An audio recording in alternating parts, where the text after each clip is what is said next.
অনেকেই শোরুম ওপিনিয়নে বেশি মনোযোগ দিচ্ছে, আবার অনেকেই ব্যবসায় নামছে। আসলে এই দুটার মধ্যে কোনোটাইতে দেখতে পাচ্ছি না আপনাকে। আসলে আমি আসলে ওই জিনিসটা আসলে আমি ধারণাই করি না। আমার কথা হচ্ছে আমি একটা আর্টিস্ট, অভিনয় করবো, অভিনয় শিল্পী। দোকান ওপেনিং করে অনেকে করে, তারকাদের ওরা চায় যাতে ওদের ব্যবসাটা ভালো হয় বা দর্শকই পছন্দ করে তারকারা গিয়ে ওপেনিং করবে। আমি আসলে ব্যক্তিগতভাবে এই বিষয়ে এতটা আসলে আমার ঝোঁক ছিল না বা নাই। আমি খুব একটা এগুলোর মধ্যে ইনভলভ করি না, আমি কাজটা নিয়েই থাকি।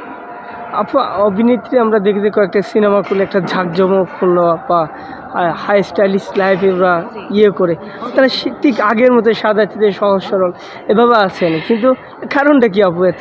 Thank you. আসলে আমার কাছে মনে হয় মানুষের ব্যবহার, আচার ব্যবহার, চালচলন এগুলোর উপরেই মানুষের আসলে স্তরটা ডিপেন্ড করে, বা মানুষ কতটা রিচ মানসিকভাবে সেটা ডিপেন্ড করে। আমি বরাবরই নিজেকে খুব মাটির কাছের মানুষ, জনগণের মনের মানুষ, কাছের মানুষ মনে করি।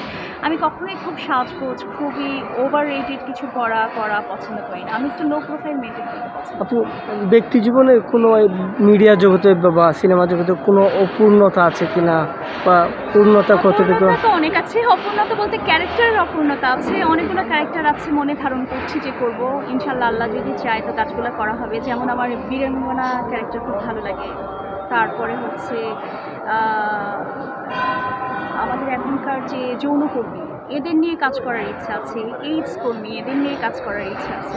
জানি না কতটুকু আশা পূরণ হবে, তো এটা আমার অপূর্ণতা, আর কোনো কিছু না। আপু, সিনেমা জগতে তো অনেক কানাঘুষা আমরা শুনতে পাই, অমুক নায়িকার সঙ্গে অমুক নায়কের সম্পর্ক, বা আমার সঙ্গে, বা অনেক যেটা, কিন্তু আপনার সিনেমা জগতে আপনি কি কারো প্রেমে পড়েছিলেন? বা না, পড়লে তো আপনারা জানতেই পারতেন। আপনারা সাংবাদিক ভাইরা যেরকম সব কিছু তো বের করেই ফেলতেন, তাই না? না, এটা হয়নি। আমি আসলে কাজের জায়গাটাকে কাজের জায়গা, প্রফেশনালিজমের মধ্যেই রাখতে চেয়েছি বা চাই।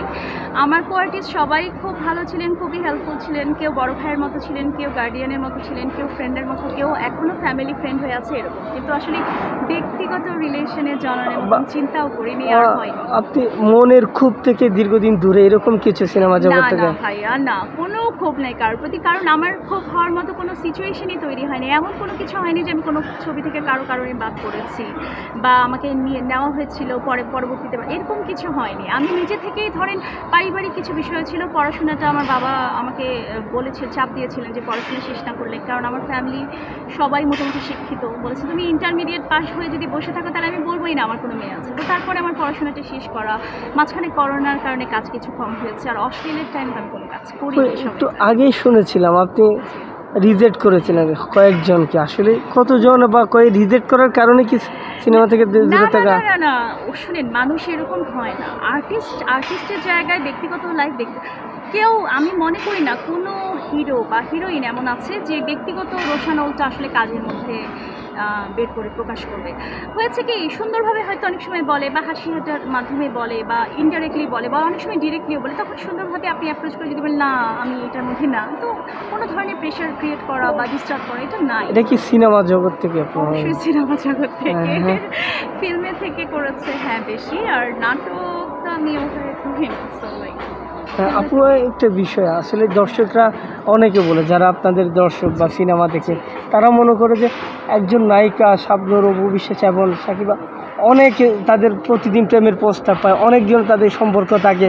আবার অনেকে আমরা দেখে থাকি আসলে নায়িকা হওয়ার কারণে কেউ প্রস্তাব দেয় না। আসলে কি তেমনই ঘটে? হ্যাঁ, কোনোটাই না। আপনি ব্যক্তিগতভাবে কীরকম, আপনার দর্শক প্রীতি কীরকম, বা দর্শকরা কীভাবে চায়, আপনি হচ্ছেন দর্শকদের মনের রানী।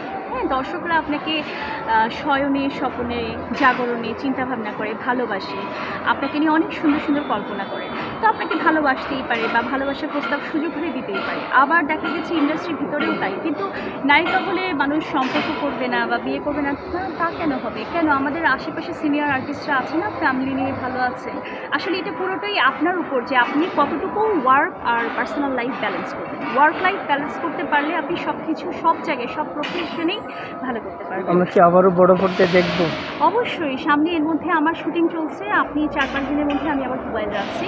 এর মধ্যে আবার কাজ অলরেডি একটা শেষ হয়ে আসছে। আমার আরেকজন ডিরেক্টর আছে, জাফর আল মামুন ভাইয়ের একটা ছবি চলছে, ওটার মধ্যেও কাজ করছি, চাইল্ড অফ দ্য স্টেশন। আশা করি আপনাদের ভালো লাগবে। এটা একটা শিশুর লাইফ নিয়ে গল্প, আশা করি সবার ভালো লাগবে। এছাড়া দুটো ছবি আমার এখন রিলিজের পথে, মুক্তির পথে। দোয়া করবেন, ইনশাল্লাহ আমাকে আপনারা স্ক্রিনে পাবেন। কিন্তু বারবার বলছি, সারাক্ষণ পাবেন না, মাঝে মাঝে। আপু লাস্ট কোয়েশ্চেন, আর না, আর কথা আপু আপু আচ্ছা, আমি আপু আপু একটু আপু, বর্তমান সময়ে সিনেমা খুবই কম হয় এবং দর্শকও কম, তবে ঈদ উপলক্ষে একটু দর্শক বাড়ে, কিন্তু ট্রেন্ডিং একটা কথা আছে ভাইরাল, কতটুকু ভাইরাল হতে পারবেন আপনি এই নতুন করে এসে? আমি